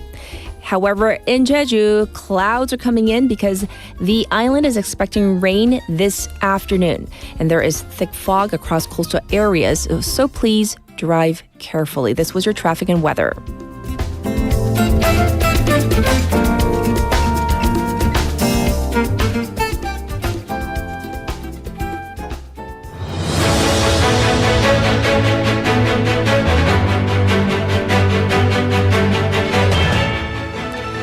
It's time for a special interview. Canada hosted the 51st G7 summit this past week, actually the week prior as well, in Alberta, Canada, where world leaders gathered to discuss global security, economic stability, and emerging technologies. So while not a formal G7 member, South Korea had been invited and has been invited regularly since 2021, reflecting its growing diplomatic presence. At this year's summit, President Lee Jae-myung held multiple bilateral meetings, signaling Seoul's active pursuit of deeper diplomatic and economic ties. Joining us is Professor Sean O'Malley, tenured professor of international studies at Dongso University. Let's say hi first. Hi, good morning. Good morning, Catherine. Thanks for having me on. Absolutely. To start off with, how significant, in your opinion, was South Korea's participation in this year's G7 summit in Canada? And like I said earlier in the intro, not officially part of the G7, but was invited, right? Yeah, they're invited. And as you noted correctly, they've been invited every year since 2021. So this has spanned multiple administrations since President Moon was in office and through President Yoon and into President Lee. And that's significant in and of itself. It shows that Korea is maintaining an observer status and eventually, of course, hopes to be a member of the G7 if that organization or institution decides to expand. It's significant as well, I think, for President Lee to meet other world leaders at a multilateral forum. This is great diplomatic experience very early in his presidential administration, much needed experience. He was a governor and then a member of the National Assembly, so he has not participated often in this type of multilateral forum. Yes. So it's great exposure for him to build rapport with other leaders. And I think as well, it's significant simply to show that South Korea is back to business as usual, that the government is functioning after 6 months of chaos, and that the president of South Korea can now attend such events and be a voice to be heard at such events. Indeed. And if you could also highlight the main takeaways from South Korea's bilateral talks with several leaders during this summit, especially maybe if we can also focus on the meeting with Japan. Yeah, sure. I'll get to Japan sort of last. The first thing I think to note is that this was really an exercise in what we call middle power diplomacy. The major powers, China, the United States, and Russia were not there. President Donald Trump left the event early to deal with the crisis in the Middle East. And so most of the states that were attending were middle power states by size of economy and size of military power. And, you know, this, in such an environment, it really allows President Lee to meet a number of leaders and start sharing his foreign policy ideas, his pragmatism, his new approach towards reciprocal relationships that are in South Korea's national interests. And although the United States and China were not there, they, of course, will be the two states with the most influence over the success of his foreign policy initiatives in the future. Right. He was able to talk to a number of partners, Australia and Canada in particular, about greater security cooperation and national interests. And he was able to talk to developing country leaders from Brazil, South Africa, India, and talk about supply chains and critical minerals and start developing relationships there to bolster these much needed relationships regarding primary resources that South Korea so desperately needs. Indeed. And also, if we can talk about E's meeting with Keir Starmer, Prime Minister of Britain, the UK, including talks to update the free trade agreement, the FTA, and how important is this trade promotion angle, do you think, within the broader G7 framework? And also South Korea's economic diplomacy. What do you think? Well, South Korea is an export-oriented economy. We all know that. Yes. So a free and open trading environment is crucial to its economic security. So the rhetoric here and the policy initiatives towards open trade are very important. But it should be noted, right, that South Korea's main trading partners, the United States and China, including China, Hong Kong, they account for 43% of South Korea's export markets. He really needs to be talking to the leaders of those nations and having trade negotiations with them to get South Korea in the best position moving forward. Yes. Britain, by example, only accounts for 1% of South Korean exports. Right. So although a top 25 trading partner, it's relatively small compared to larger partners. Now, the problem I think that President Lee is going to face is a problem that many small and medium-sized states are facing right now, which is trade promotion is losing the ideological battle to a new sense of economic nationalism around the world, which is heightening protectionism. And if that doesn't change amongst the world's major powers, yes, then South Korea is going to have a number of obstacles towards furthering its open trade agenda. I see. So, of course, these relationships so important, of course, to the economy of Korea. But I also want to touch upon this whole AI governance. I hear it was a major theme at this year's G7 summit. So how do you assess South Korea's role in shaping or supporting global AI standards? I think this is somewhat of a tricky one because South Korea would like to be a leader. And of course, President Lee ran on a platform of trying to make Korea a top 3 AI power. But up until this point, South Korea is somewhat of a laggard in regards to AI. Yes. And this goes for governance as well. So South Korean companies like Hyundai and Samsung, yes, they continue to make enhancements in integrating AI into autonomous vehicles and consumer appliances. Yes. And these are really necessary and they're crucial to their business models. And they enhance AI improvements globally, but these aren't really seen by the public. You know, they're not big wins, shall we say, for South Korea. Okay.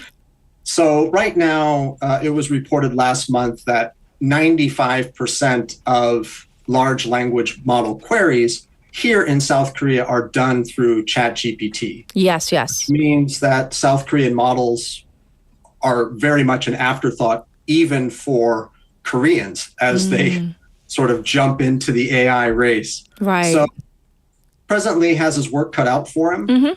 It's not to say that South Korea won't play a role, but it's really going to have to step up the pace of trying to be influential in this sector. Right, right. Also, Professor O'Malley, if I can squeeze this question in, because obviously U.S. President Donald Trump, he left the summit early. There were no bilateral, talks on the sidelines of the summit between South Korea and the U.S. And this crisis in the Middle East, over the weekend, for lack of a better word, kind of like exploded when we heard the breaking news that the U.S. had bombed 3 major nuclear sites in Iran. So, can I get your take on what happened, what went down? Well, there's a lot of speculation as to why suddenly this became critical for the United States and why its intelligence agencies suddenly had upped the priority of Iran over the course of a few days. Right. So we do know that the United States did attack the 3 sites and that President Trump is now saying now is the time for peace. It's really backed Iran into a corner. Iran was in active negotiations with European Union members in the United States about its nuclear program. And it had been told that as long as it was active in negotiations, that these things would not happen. So I think trust has been seriously hampered, if not destroyed, for the Iranians. And where we go from here is anybody's guess. I'm hoping that the Iranians do not close the Strait of Hormuz, which would really call for a military strike, probably again by the United States, and draw the U.S. further into these actions, which wouldn't be good for the Iranian people or the Iranian regime. The goal, of course, as Prime Minister Netanyahu said, is regime change in Iran. Yes. That's the goal of President Trump as well.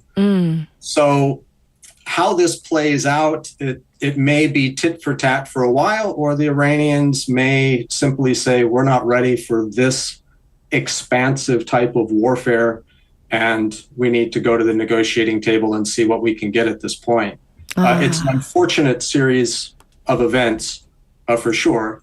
And I, for one, I think, along with a lot of people, would have preferred if President Trump had stuck to a diplomatic approach, at least for the next few weeks, to see what he could have gotten from the Iranians. I see, yes. Well, it took everybody by surprise because we thought maybe 2-3 weeks, there would be a lot of contemplating and thinking. But nonetheless, that is what happened. But thank you so much for covering and helping us get into the details of what happened with South Korea at the 2025 G7 summit. And of course, the final question as well as what happened in the Middle East over the weekend. Thanks for joining us today. We do appreciate it. All right, thanks for having me. Absolutely. This was Professor Sean O'Malley, and we talked about, South Korea's role at the G7, but also, of course, the latest breaking news regarding what is happening in the crisis in the Middle East as well. I do have an update for you regarding what is happening with the Hwangryong Tunnel, because there was a vehicle fire in the Hwangryong Tunnel. Now, both directions toward Jeonpo and Taeyeon are currently closed. So you need to take an alternative route. Take a detour, please. And I hope you're safe out there on this Monday morning.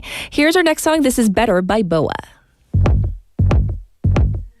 그만 거기서 한 걸음만 뒤를 돌아보지 말고 걸어와 넌 나를 믿고 그냥 걸어봐 위험한 게 재미나잖아 Can nobody tell you how you do it all 선택은 너의 몸 도전을 해봐 나 해볼까 With the thought from a paradigm 일단 정적 속에 너는 나랑 단둘이 우린 끝도 없이 재고 또 재고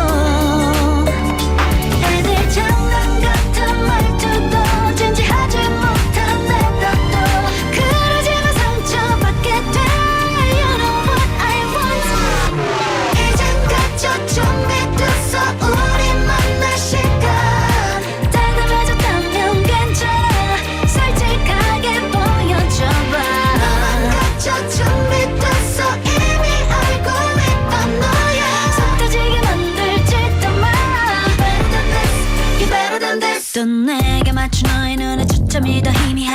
몰려가 너 그러다가 위험해 야생이면 잡아먹히지 yeah.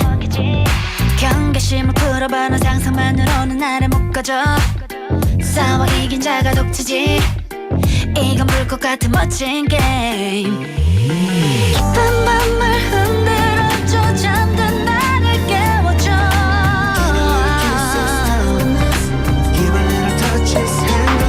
만약에 될까 뻔한 기억과 너라도 I'm here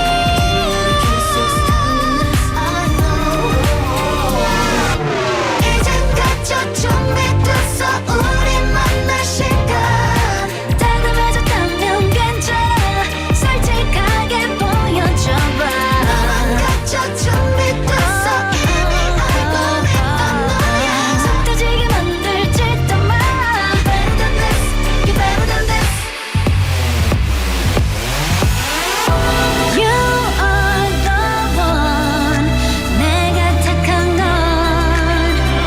내 상상이 모두 실현해줄게 I'm the only one 너의 이상형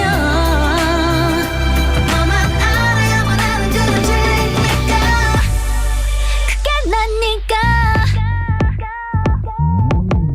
망설이지 마라 good to go 다 큰 어른들이 하는 대화일 뿐 baby 조금씩 너를 내게 던져주면 돼다 가지려고 하지 않아 정말로 Can nobody tell you how you do it all 선택은 너의 몫 지금은 이걸로도 충분해 나는 만족해 Just a little piece 이젠 갇혀 준비됐어 우리 만날 시간 다가가졌다면 괜찮아 솔직하게 보여줘봐 너만 갇혀 준비됐어 이미 알고 있던 너야 속 터지게 만들지도 마 Better than this, you better than this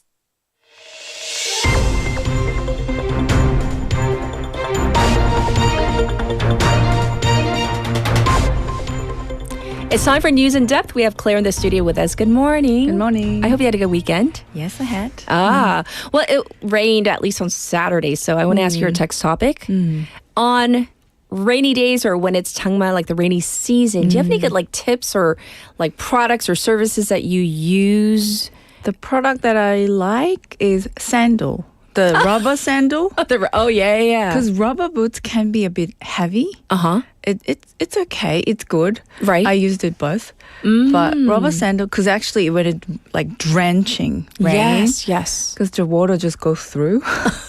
I gave up on my wet feet. But, but it just goes through. Oh, the slippers, the rubbers, the foam like slippers. Sandals, like slippers can be dangerous. That's true. Because it can. Oh, but the sandals. Yeah. Ooh, okay, great tip. Thanks for sharing, Claire. Well, we're going to dive into our first story. So we're going to begin with kind of history in the spotlight, I hear. So this weekend marked 60 years since the normalization of diplomatic relations between South Korea and Japan. So, Claire, can you remind us the significance of this moment? It's a complex anniversary. On June 22nd, 1965, the two countries signed the Treaty on Basic Relations, which officially ended decades of post-colonial diplomatic freeze.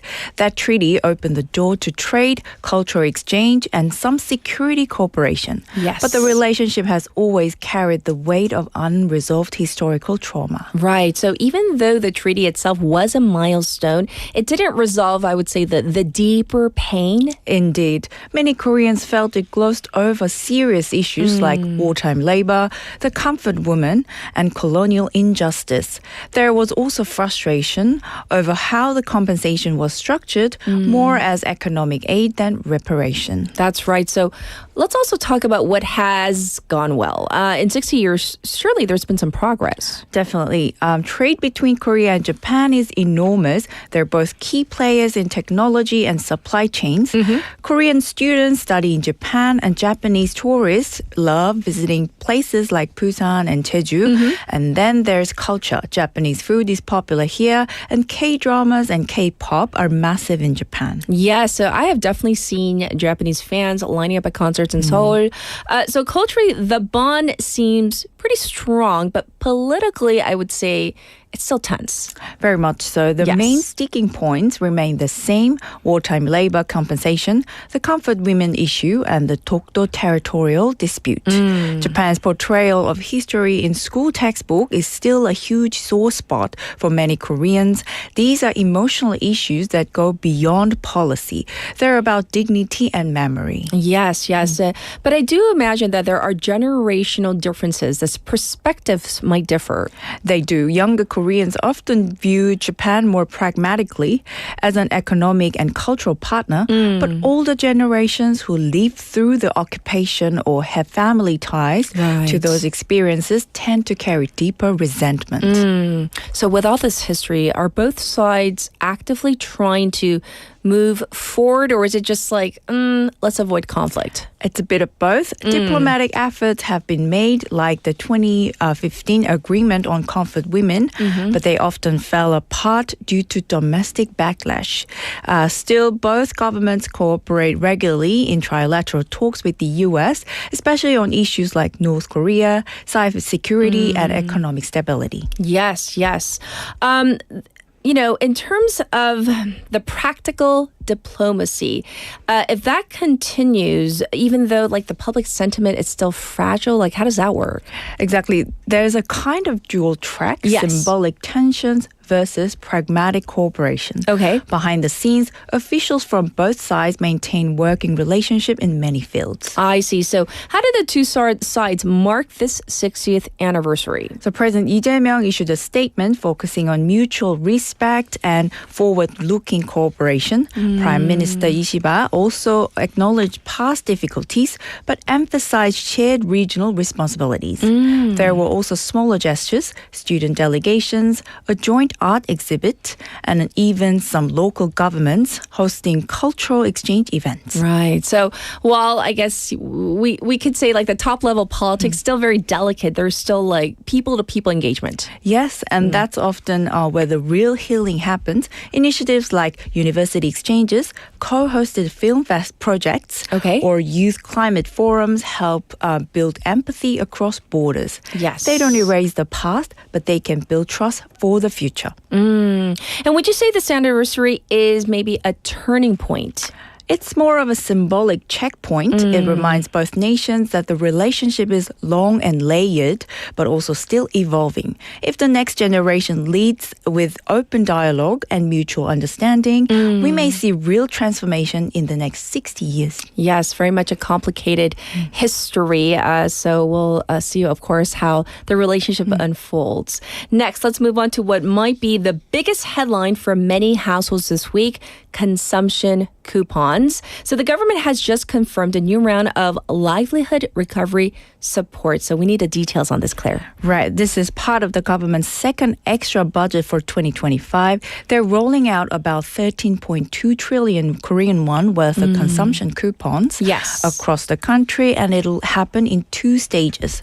The goal is pretty clear: to boost spending and help local economies bounce back after months of sluggish demand. The idea is to get people out and spending again, especially at neighborhood shops and markets. I see. And the amount people will get, it's not going to be the same for everybody like across the board, correct? That's right. It's tiered distribution model based on income. Here's how it breaks down. Okay. So top 10% income earners receive 150,000 won. Okay. General population gets 250,000 won. Households in low economic status are given 400,000 won. Right. And basic livelihood recipients receive 500,000 won, the highest amount. There's also a bonus. People living in 84 population decline rural regions get an extra 20,000 won. The structure tries to account for equity by channeling more aid to vulnerable populations who are more likely to spend immediately. I see. So this isn't a one-size-fits-all type of approach. Have we seen this kind of stimulus before? I remember like during the COVID years or something. Yes, especially during the COVID-19 pandemic. In 2020, Korea distributed emergency relief funds, and economists later studied their impact. On average, about 20 to 40% of those funds resulted in new consumer spending. Okay. What economists call the marginal propensity to consume. The rest was either saved or spent in ways that didn't boost the broader economy. So it's kind of a mixed report. It worked, but I guess up to a certain point. Yes. How does this time compare? Well, this time the conditions are a bit different. We're no longer under pandemic restrictions. Right. And there's pent-up demand. Inflation has erased slightly, but household budgets are still tight. Analysts believe lower-income households will likely spend more of what they receive. So this round could be more effective if well-timed and targeted. Right. So it sounds like that could kind of move the needle on this. But I imagine that there are still challenges. Plenty. One key challenge is the mixed distribution model. Since the coupons aren't universal, the government has to sort recipients by income level. Right. And that takes time. And timing really matters here. We've seen in past programs that the sooner the coupon lands in people's hand, the more likely they're to actually get used and quickly. Right. So like if it's too slow, people might just kind of like fold it into their regular, I guess, budget, right? Exactly. Another issue is what's being called coupon leakage. Oh. That's when coupons are converted into cash through informal exchanges, often with a fee or used in ways that don't really stimulate the economy, like paying off private debt or academy fees. There's even concern about regional disparities if small businesses aren't properly integrated into the coupon network. So it sounds like the infrastructure, it's going to really matter this time around, especially where the coupons can be used. Yes, and transparency is a big part of this. Small business owners have been pretty vocal. They're supportive of the idea, but they want clear guidelines. Who's allowed to accept the coupons? How and when will they get reimbursed? If the process turns out to be too complicated or slow, a lot of vendors might just opt out. And that could really limit the program's impact. Yes. Can we maybe get a look at other countries, maybe any international comparisons out there? Actually, yes. In the U.S., similar programs during the pandemic had a 25 to 40% effectiveness range in terms of new consumption. Okay. But Korea's previous programs had the added benefit of being tied to regional gift certificates or local markets, which helped boost local economies specifically. Yes. Experts are recommending that this round maintain that regional structure to ensure benefits are felt more widely. So the success of the plan depends on not just how much, but also how fast they're going to be distributed, where, and how simply they might be delivered. That's exactly it. A well-executed plan could energize local economies, support small businesses, and provide relief to households. But poor execution could turn goodwill into frustration. Yes. So we'll be awaiting the details on this once again when this will be rolled out. But thank you for the details in the meantime. Well, let's wrap up with something that hits close to home.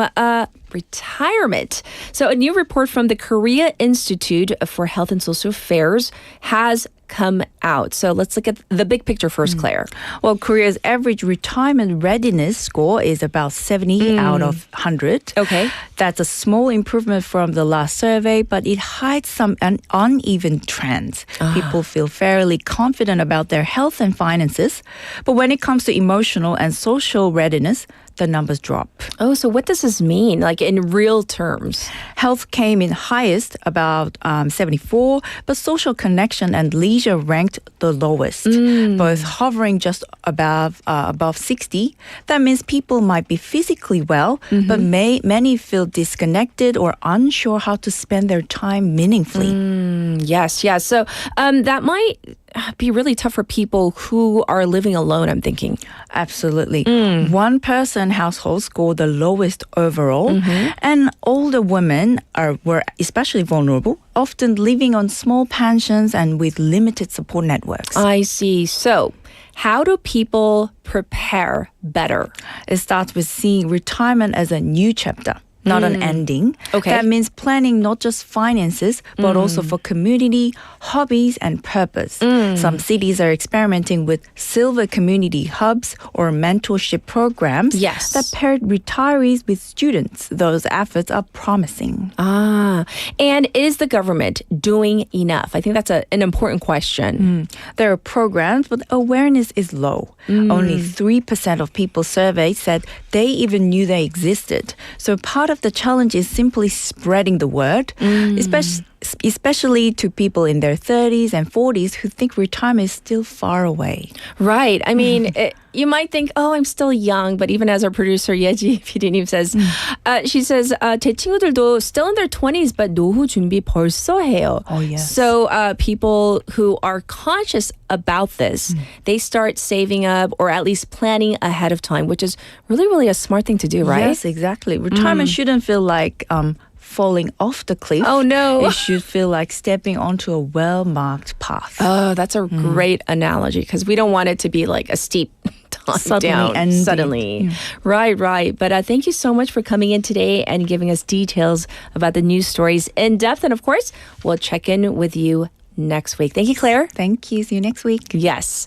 So I'm very curious about the waivers out there. How well prepared are you for retirement? Like, have you started planning or are you like actively doing something to prepare for what they call the so-called the golden years? And I definitely don't want to think of it as a cliff because we're all aging, right? Whether you're in your 20s, 30s, 40s, 50s, and beyond.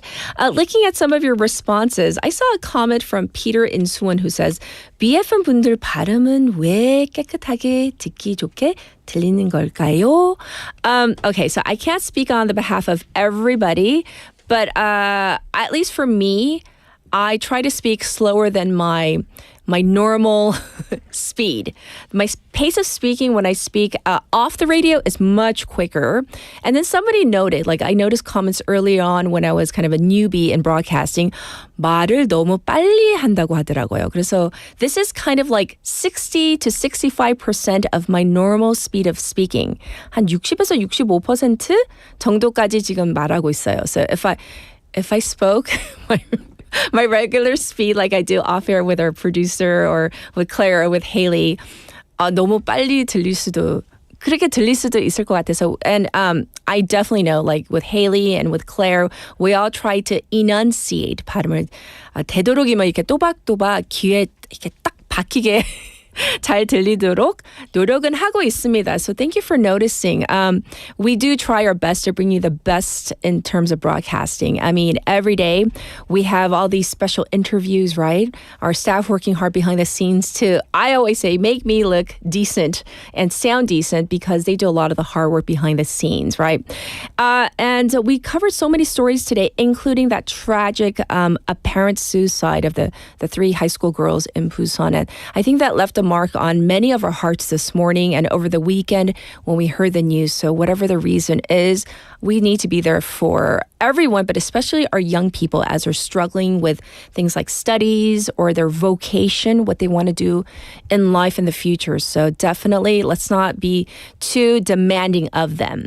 And once again, in terms of the Hwangyang Tunnel, remember that there is a lot of, the Hwangyang Tunnel right now is actually closed from what I understand. But let's talk about the traffic. There's an accident on 중앙대로 from 범곡 intersection to Chwacheon. A 2-car collision right there. 낙동대로 from 감전 intersection to the Gwaebom Bridge 3-way intersection right past Kamjeon. There's also congestion there. Also accident on Pyeonglo going away from the city. A cargo truck collision on Hwaedong overpass. Once again, the Hwangyang Tunnel is closed due to a vehicle fire. It's time to call it a wrap for this Monday morning. Wishing you nothing but the best and be safe out there. This is With Coffee by Brown Eyes. Have a good one. Bye, everybody.